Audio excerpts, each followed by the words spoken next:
Hey, what's up, everybody? It's just Charles Sabansi. We welcome you guys to another episode of the DREAMERSPRO Show, where we cover everything from sports, hot topics, classic debates, entertainment, and we give you guys a fresh perspective on things. And we see, man, today we have a really interesting show for you guys. Before we get into it, please make sure you like the video and subscribe to the channel. Also, if you want to follow me on Instagram, my handle is CTABANZ. You want to follow the channel on Instagram, same in the channel, DREAMERSPRO. And if you want today's full show, the DREAMERSPRO podcast is pinned below. Anyway, let me get into this topic here. So yesterday there was a big game, or so I thought, between the Los Angeles Clippers and the Los Angeles Lakers. That game actually came on like around 3:15 a.m. where I am in the UK right now. So I actually went to bed early to wake up to watch it. So I woke up and I missed the majority of the first quarter. And then I was watching. I'm like, why don't I see LeBron playing? Why don't I see LeBron playing?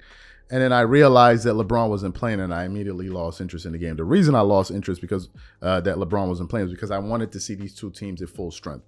And when I didn't see that, I was like, it was a bit of a letdown for me. So that's the reason you're not hearing me hollering about it today, even though the Clippers won that game. But even in that game, you saw Russell Westbrook play well. The game before that, the Clippers had an absolutely improbable comeback win against the Brooklyn Nets, where they outscored them 40-15 in the fourth quarter and scored 22 points in a row. And then the person that was at the head of that charge was who? One Russell Westbrook. It's amazing, given all of the stuff that we've heard about Russell Westbrook over the last few years. Now, what am I talking about? As you guys know, over 2 years ago, Russell Westbrook joined the Lakers.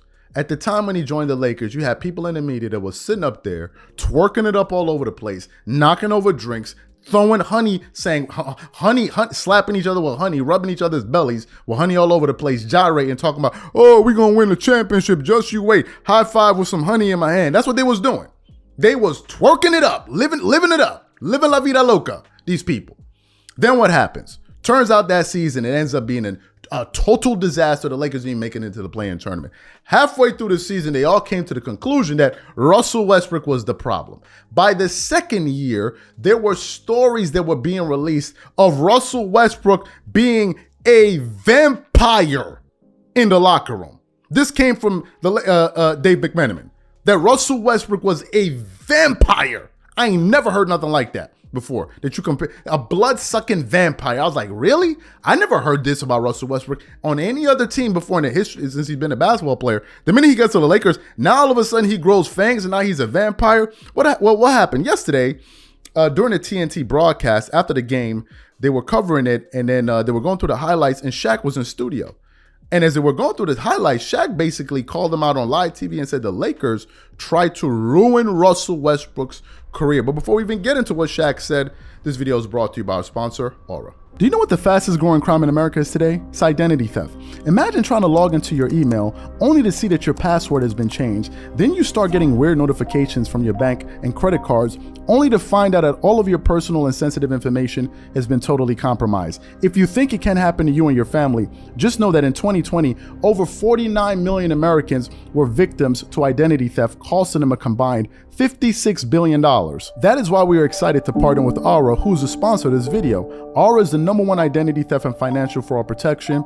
Aura monitors the dark web and alerts you if any of your passwords and accounts have been breached. And funny enough, after using Aura, I discovered some of my credentials were floating around in the dark web, and the app showed me exactly when and where the breach happened. In addition, Aura allows you to set spending alerts, and they'll notify you of any suspicious transactions. Aura is 4 times faster than any of its competitors in alerting you if someone is trying to open a credit card or obtain a loan using your name. And remember this, every 14 seconds, someone becomes a victim of identity fraud.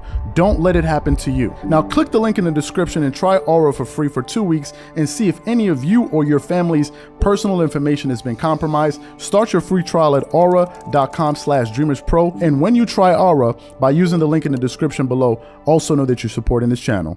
Thank you. So what we want to do is want to quickly play what Shaq had to say about the Lakers trying to ruin Russell Westbrook's legacy, and we're going to come back and continue on with the show. Take a listen to what Shaq had to say here. Kawhi Leonard in, LeBron James. Not that money green. That fabric money green. Lakers on the break. Oh. Just as he planned it. Anthony Davis had 10 in the first quarter. This play was phenomenal. And as Candace pointed out, good shoe marketing from Russell Westbrook. Russ's plan right there. No shoe, no problem. Oh, don't kick that bad boy off. See, that's That's perfect. He planned that. And he's going to play defense now, of course. You could say what you want about Westbrook, but that man is entertaining. Then drives right in. It looked personal for him against the Lakers. And then rocks the baby. Yeah, they tried to ruin his career, huh? Man was a vampire. Did somebody mop the floor? And then Westbrook. Oh, damn. Ooh, get up, Russ. So you heard what Shaq had to say. My question to you guys is this. Why isn't the Lakers saying this? The Clippers saying this? Why didn't the Washington Wizards say this? Why didn't the Oklahoma City Thunder say this? Why didn't the Houston Rockets say this? Why is it that it was only the Lakers that said that? Why is it? To me, my personal view was they knew they had created an S show. You know what I'm saying? An S show. And they needed somebody to be the fall man. And I think all of those guys were in on it. LeBron, AD, all of them. If you notice that Russell Westbrook is not friendly with any of those dudes no more, do you notice he don't even be shaking hands with none of them no more? He knows what happened. We all know what happened. But to have Shaquille O'Neal, a former Laker, Pantheon player, come out and say that the Lakers tried to ruin that man's career. That is a damning comment. It ain't coming from Kawhi Leonard. It ain't coming from Paul Pierce. It's coming from Shaquille O'Neal, a person that helped bring 3 championships to the Los Angeles Lakers. And he's the one saying it. We all know it was a hit job of Russell Westbrook. We all know this. Who don't know this? And my question is, did the vampire lose his powers? Because why he ain't sucking nobody blood over there in the Clippers locker room? Why is everybody ecstatic about him? Why is Ty Lue always raving about him? Why is everybody always praising him? He's such an unselfish player. When they brought in James Harden, somebody needed to make the sacrifice. It was Russell Westbrook, but he was this vampire? Everywhere you go, you're hearing positive stories. He's a great teammate. He always looks out for people. But when he was at the Lakers, he was horrible. He was horrible. And now he's not there no more, and they're kind of floundering. So who you going to blame now? You can't blame AD because he's playing well. So who left? They're going to blame D'Angelo Russell. They're going to blame Darvin Ham. They're going to blame the valet, the guy parking cars at the valet. Like, who they going to blame next? So to me, listen, I think that Shaq was right to call it out. I think what Shaq said, a lot of people felt.